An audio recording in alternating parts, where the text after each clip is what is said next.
Hi, Attorney Joe Giamanco with Giamanco Law Partners, a Bolingbrook, Illinois and New Lenox, Illinois-based law firm. Welcome back to our vlog series on the construction of what will become our new office in Bolingbrook, Illinois.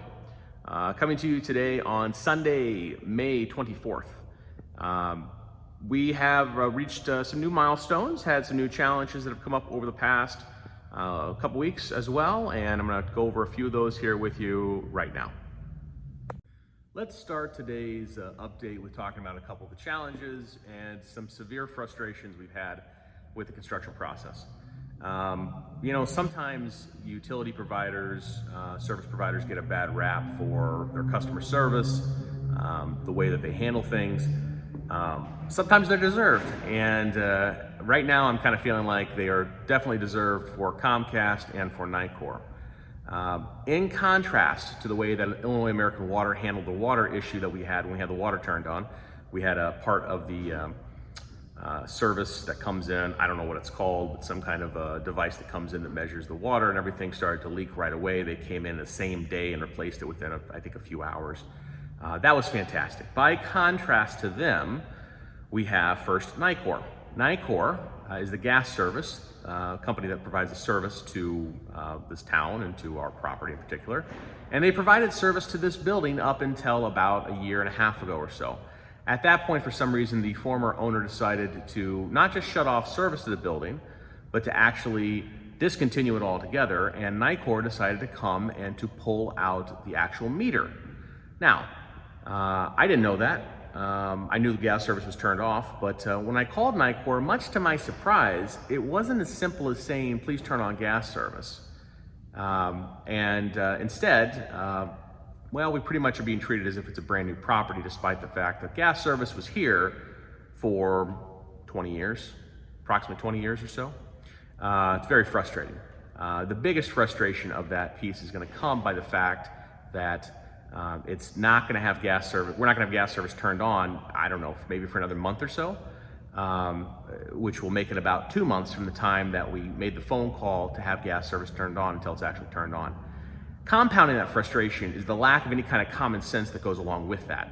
And I'll take you outside in just a moment and show you what I mean, because literally the only thing that has to happen is we need to have a new gas meter installed and the service turned on. That's it. But instead, because of red tape that's been established by Nicor, they have, and they've provided me with no other explanation for why this is the case. So that's why I say that's the reason. They are instead doing a site plan and had to have a survey. I gave them a survey. Apparently that wasn't good enough.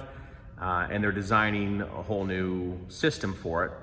There's a pipe in the ground that comes from the main line that comes to the building, gas meter, and all the piping in our building. All we need is the gas meter put in. But for Nicor, can't just simply do that. They make it more complicated. So I'll show you a picture of where the gas meter used to be right now.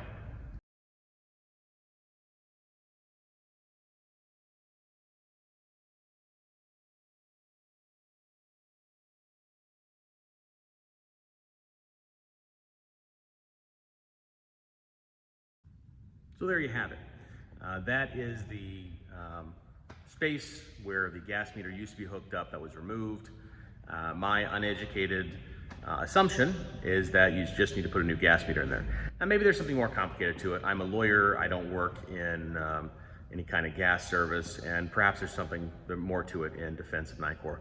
But I will tell you that it's very frustrating because the conversations I've had are zero with Nicor, because from the very start of the process, it was online. It was a multiple page application, filled it out, sent it in, received an email, and I've received a couple emails from a person talking about the construction process, what it's going to take, and I've received zero commitment from them as far as when things are going to actually get done. It's phenomenal that in a business world where this is their business, there's such a terrible lack of communication. And it's frustrating as the person who's coordinating a lot of this construction and who is ultimately responsible for getting the project done. I'm in the dark because some of the folks that you work with, that you have to work with, act this way. So I'm not gonna lie, this has been one of my big frustrations with the entire process. Those folks who I have a choice to hire, I haven't had any issue with. I really haven't. But for the service providers, that's been a bit of a problem. And as I have learned from talking with some other folks that have gone through something similar, this apparently is not a big surprise for the gas company. So enough about that. let's talk about the other challenge that we have had with service. Remember a couple weeks ago when I caught the PPR on our building? That was fun. We decided to remedy that situation by a couple things, including installing some electrical outlets so we can hook up our Wi-Fi cameras and making sure that the lighting in that part of the building was working as well as just generally keeping it clean in order to promote a environment where people wouldn't do things like that. In any case, the biggest challenge we've come up with that and completing that project is the fact that Comcast does not have a cable that runs through this building. Comcast is the service provider who we've been using for, I believe, over 10 years in our office.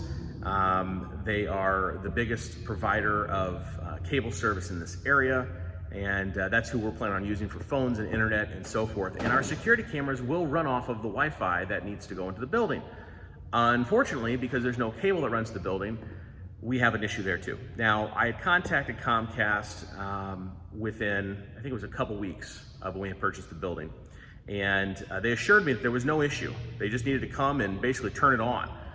Or at a minimum, they would have to run a couple cables and do something very simple.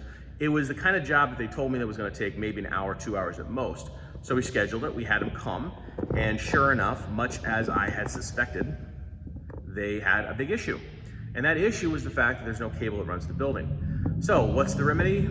More construction. Not quite as bad as Nicor, but Comcast has had some similar issues in terms of terrible communication. And that's the frustrating part. It's not that they have to do these things, it's not that there's complications or what have you, it's that there's poor communication.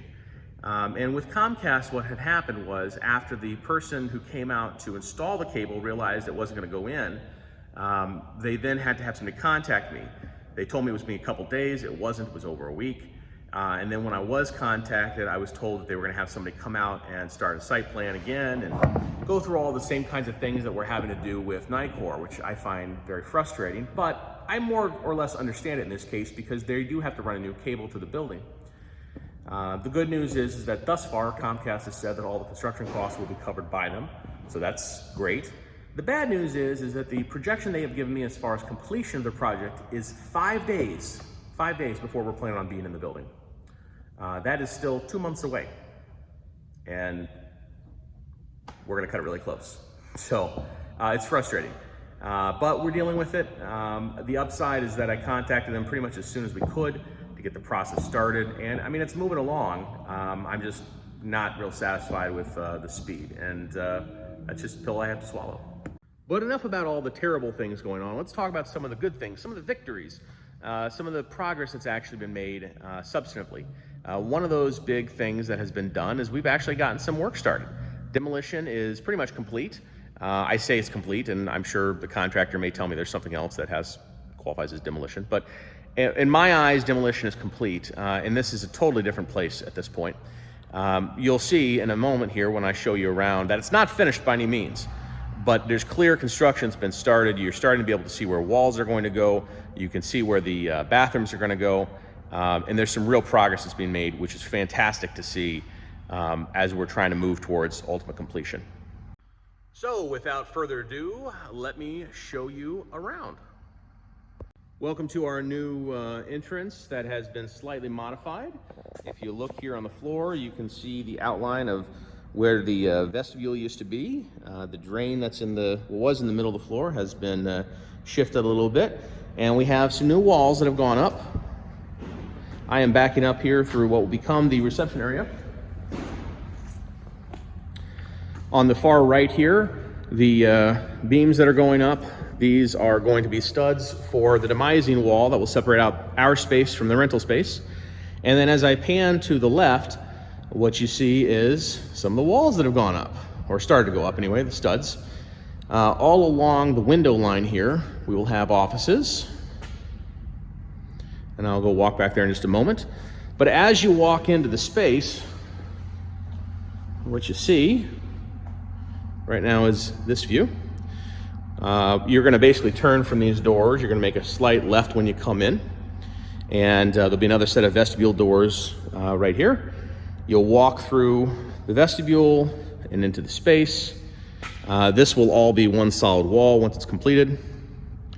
Then to the right, you'll have the hallway that goes down to the offices.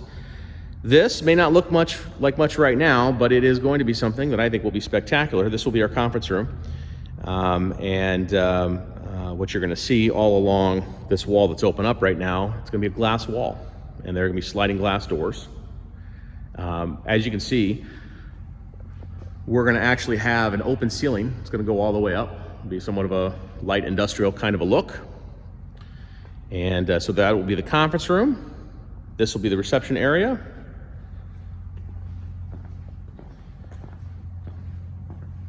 Back here, what you see is roughed-in plumbing. This will be where 2 new bathrooms will go. They will be bathrooms that are shared with the space for our ultimate tenants, which will be over here. The walls that are up right now, this will be a storage area for us. This will become a hallway that joins the rental space to the bathrooms. It'll be lockable, so it'll be secure for them, it'll be secure for us. And there'll be a door that goes in right here. Now, what I haven't talked about before, you can see up here on the left, this is a little time-lapse camera, and hopefully it's working because we've had it going since almost the start of the project.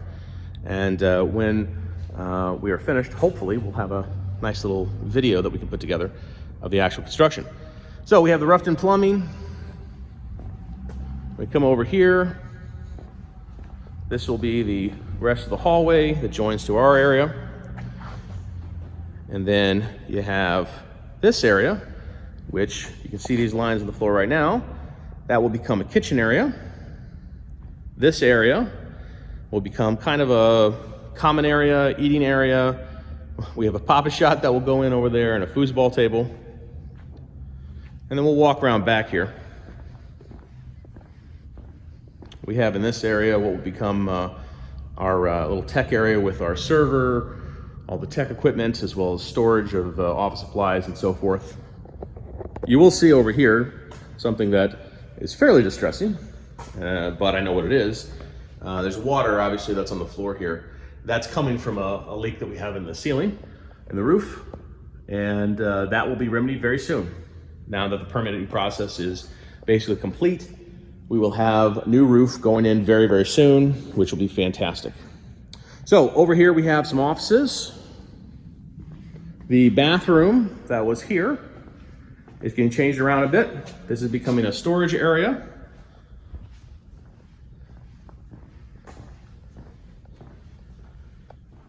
And over here what you have is an office. That bathroom will become a private bathroom over here for this office with the storage.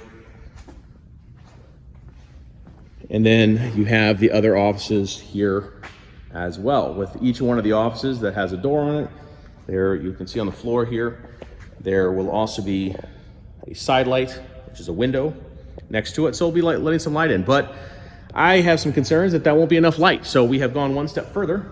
And you see the black squares that are on the ceiling? Those are going to be supports for some skylights.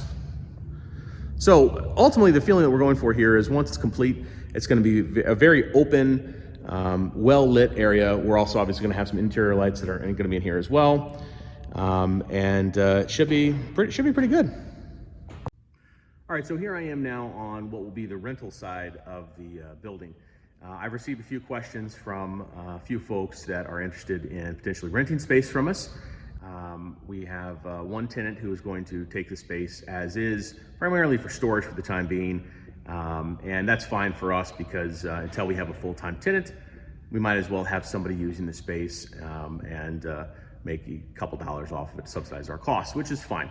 Ultimately, though, what we're going to have is it's approximately 4,000 square feet, if you include the common areas as well.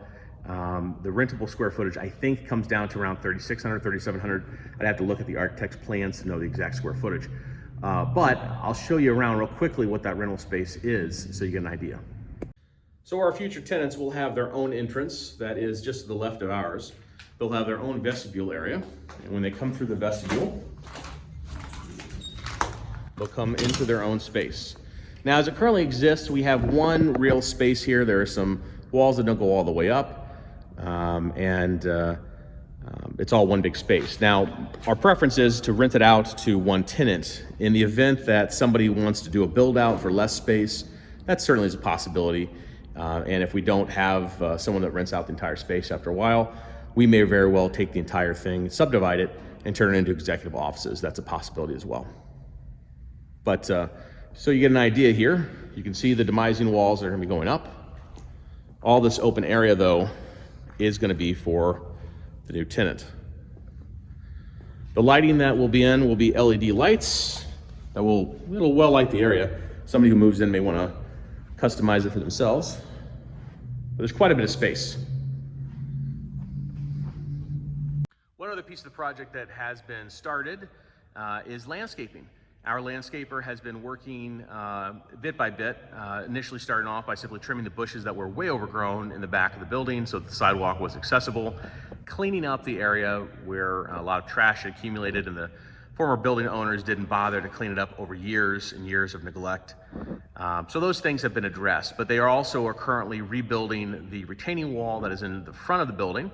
Now this retaining wall, I think, to be honest with you, most of it is for aesthetics, but it was falling apart. It literally started to fall over. I showed that to you in a prior video. I'll show you a couple pictures of where the progress is at right now.